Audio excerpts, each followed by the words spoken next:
ខ្លាចដែរ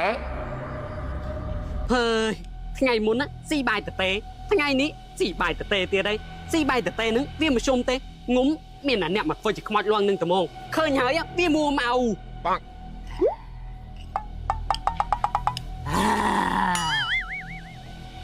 ណាកូនថៃហ្នឹងស្អុយមាត់ទៅវើយអញពងស៊ីបាយយើងគឺជាខ្មោចអត់ខ្លាចទេ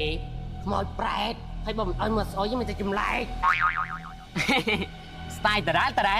ណាកូនណាអញប្រាប់មានមួយថ្ងៃមុនណាក្បាលមួយចានហើយប្រយ័ត្នក្បាលមួយចានដែរ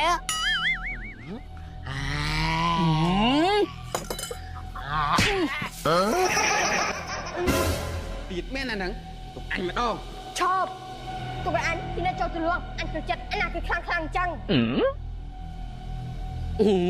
អញប្រាប់ហើយក៏មិនញ៉ែញ៉ៃ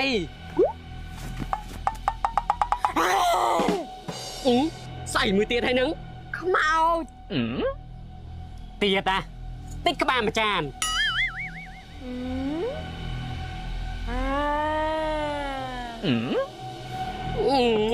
ស្មានតែអញចេះលៀនមែនចាំមើលអញណា